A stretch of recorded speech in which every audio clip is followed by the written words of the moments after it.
Have you ever had the feeling that something inside you was trying to tell you something, not with words, but through strange experiences you couldn't quite explain? Most people ignore those moments. Carl Jung didn't. He believed that the unconscious mind speaks, not loudly, not directly, but symbolically. And the strange thing is, it often speaks when something within us is ready to change. The first sign is recurring dreams, not random dreams, the dreams that keep returning, the same place, the same person, the same emotion. As though something unfinished refuses to disappear. Jung believed that dreams are not interruptions. They are messages from parts of ourselves that have been ignored. Because what we ignore does not disappear, it waits, and sooner or later it asks to be seen. The second sign is strange coincidences, thinking about someone moments before they call, meeting the right person at an unexpected time, seeing the same symbol repeatedly, experiencing events that feel strangely connected. Jung called these experiences synchronicity, meaningful coincidences, not because they prove something supernatural, but because they remind us that life is not always connected by logic alone. Sometimes meaning matters more than explanation. The third sign is emotional reactions that seem too strong. Have you ever wondered why certain people irritate you so deeply?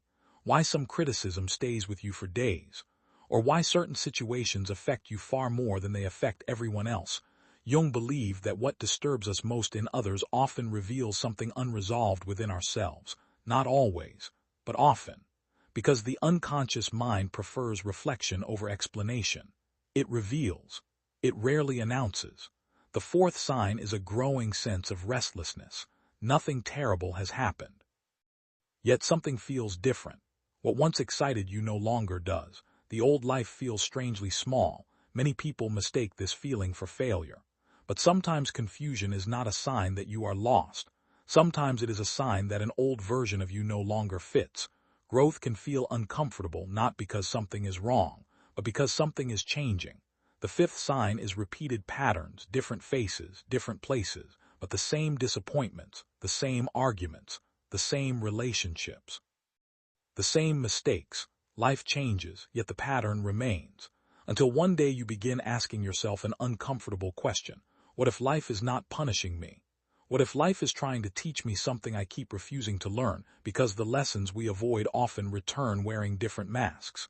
The sixth sign is being strangely drawn towards something new, a book, an idea, a subject, a forgotten dream, or a quiet desire that refuses to leave your mind.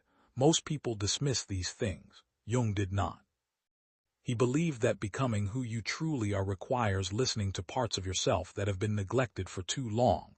Because the unconscious mind is not interested in keeping you comfortable. It is interested in making you whole. And those are not always the same thing. Comfort protects what is familiar. Growth asks you to leave it behind. And perhaps that is why transformation often begins with discomfort. The seventh sign may be the strangest of all, silence. Moments when you suddenly begin questioning everything. Who am I? What kind of life do I actually want? Am I living according to my own values? Or am I simply living according to expectations? These questions can feel unsettling. But perhaps they are not signs that something is wrong. Perhaps they are signs that something is awakening. Carl Jung once observed that until we make the unconscious conscious, it will direct our lives and we will call it fate. Maybe that is why self-awareness matters so much. Because the greatest mysteries in life are rarely outside of us, they are within us. And perhaps the strange signs you keep experiencing are not trying to confuse you. Perhaps they are trying to wake you up, not to become someone else, but to become more fully yourself. Because sometimes the person you have been searching for is the person your unconscious mind has been trying to reveal all along. Comment awareness. If you've ever experienced a dream, coincidence, or strange feeling that seemed too meaningful to ignore. If you enjoy Carl Jung-inspired reflections on psychology, symbolism, and self-discovery, be sure to subscribe and join us on this journey inward.